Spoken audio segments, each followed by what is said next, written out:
Bonjour à tous, me voici de retour pour une nouvelle vidéo et aujourd'hui, comme tu dois t'en douter, ça fait 7 mois que je suis sous testostérone, donc je fais la vidéo du bilan, des changements que j'ai pu ressentir ou pas, donc je te dis tout ça après l'intro.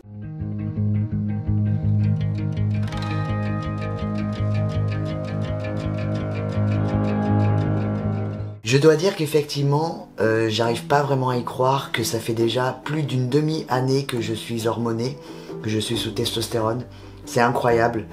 Je m'en suis pas rendu compte parce qu'il s'est passé tellement de choses cette année entre la Covid, tout notre quotidien est complètement chamboulé. Donc du coup, je pensais pas forcément qu'à ma transition, et bien heureusement. Et puis en plus, cette transition, je la vois vraiment comme une continuité de ma vie, comme quelque chose que je fais pour m'accomplir vraiment et pleinement et pour être enfin moi-même. Et ça, c'est super beau ce que je vis. Je suis vraiment très heureux de vivre tous ces moments. Donc cette vidéo, je pense qu'elle va être un petit peu plus courte que d'habitude parce que effectivement entre les 6 et 7 mois, il n'y a pas eu d'énormes changements. Les plus gros changements ont déjà été vus ou entendus les derniers mois. Donc ma voix, j'ai pas l'impression par exemple qu'elle ait baissé plus que ça. J'ai plus l'impression que je me l'approprie de plus en plus. Au départ, je savais pas trop comment la placer. Des fois, j'étais trop bas. J'essayais de monter trop. Enfin, c'était trop bizarre en tout cas pour moi cette voix.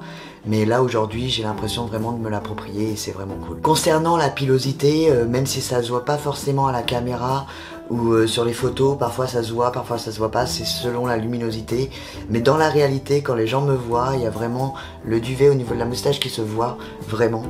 Donc je suis plutôt content parce que c'était un des signes que je voulais avec la voix, qui avait beaucoup de mal à arriver. Là ça commence à venir petit à petit. Après je suis pas pressé, je reste patient, donc c'est plutôt cool. Autre chose, j'ai fait une vidéo il y a une semaine où je parlais de l'acné. J'en parlais parce qu'effectivement je commence à en avoir. Donc vraiment au niveau de la mâchoire, donc je me rapproche. Donc ici quand même c'est vachement et là au niveau du cou, c'est en fait aux endroits où il y a potentiellement des poils incarnés parce que les poils veulent sortir. Donc pareil, je m'inquiète pas non plus. Je fais tout pour justement limiter leur venue et faire en sorte de bien hydrater ma peau. Chez moi, l'acné est arrivé assez tardivement et ça je l'ai expliqué aussi dans la vidéo parce que j'ai anticipé, j'ai pris des produits pour, des compléments alimentaires. Donc je suis plutôt content qu'aujourd'hui j'ai réussi à stabiliser un petit peu cet inconvénient d'une transition FTM. Concernant les piqûres que je fais toutes les 3 semaines, je les fais toujours par un infirmier, j'ai toujours pas eu le courage de le faire seul. Et en plus pour l'instant j'ai vraiment envie que mes injections soient vraiment bien faites par un professionnel ou par une personne qui me le fait bien.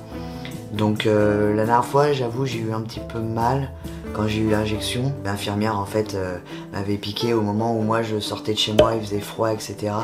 Donc je pense que c'est le fait que j'avais froid aux fesses en fait tout simplement et que du coup la piqûre j'ai bien senti passer. Mais c'était pas non plus insupportable, c'est juste que j'ai senti un peu plus que à son habitude. J'avais parlé au début de ma transition que j'avais pas mal de bouffées de chaleur. Et ben ça j'en ai plus, je transpire plus autant qu'au début. Je pense que la testostérone commence à se stabiliser dans mon corps. Donc tout se stabilise et donc je vais beaucoup mieux, j'ai pas de saute d'humeur, je me sens pas plus énervé. Je me sens pas plus fatigué quand j'en ai moins, enfin voilà. Donc je pense que j'ai la chance d'avoir un bon dosage et que ça ne me fait rien de négatif. Donc j'ai eu ma mammectomie il y a 2 mois pile poil aussi, donc je suis très content. J'ai pas eu de dépression sur le fait de voir mon corps différemment parce qu'il y a d'autres trans à qui ça fait ça. Donc moi j'ai pas eu ce problème là, donc je suis content. J'étais beaucoup plus heureux du coup de voir que mon corps était en correspondance avec mon esprit. Les cicatrices ne se voient presque pas, donc je suis super content. Il y a juste le téton gauche où vu qu'il a été incisé pour être raccourci, il est un peu plus enfoncé sur lui-même, mais ça va se remettre en place petit à petit, donc je m'inquiète pas. De toute façon j'ai un rendez-vous là le 11 février avec mon chirurgien, le professeur Mimoun, où on pourra voir s'il y a éventuellement des retouches à faire ou pas, voir ce que je peux faire. En tout cas une chose est sûre, c'est que j'ai repris le sport là il y a quelques jours. Donc j'y vais tout doucement pour pas non plus trop agresser mon corps et parce que je sens que les cicatrices tirent encore. Donc je fais des pompes, des trucs comme ça et je vois que quand ça me fait trop mal, je m'arrête. Donc ça me fait du bien aussi de me remettre dans un rythme et de pouvoir redessiner mon corps petit à petit pour aussi accompagner ma peau à se retendre tranquillement. Bah là je suis en train de réfléchir depuis tout à l'heure à qu'est-ce que je pourrais dire de plus pour ce mois-ci. Bah là effectivement j'ai pas grand chose à te dire. Il n'y a pas eu de grands changements. Peut-être que toi tu les vois, moi je me rends pas compte parce que je me vois tous les jours. Donc tout ce que je peux dire, c'est que je suis encore très heureux et de partager mon expérience avec toi, d'être enfin qui je suis. Je me rapproche au maximum de l'image que je me faisais déjà de moi quand j'étais enfant. Et ça c'est super cool d'être soi-même. Voilà, donc cette vidéo se termine, j'espère qu'elle t'aura plu. N'hésite pas à t'abonner à la chaîne, à partager la vidéo et me suivre sur tous mes réseaux sociaux, notamment sur TikTok, Instagram et Facebook où tu pourras suivre mon évolution et mon quotidien. Et je te dis à très vite, bye bye.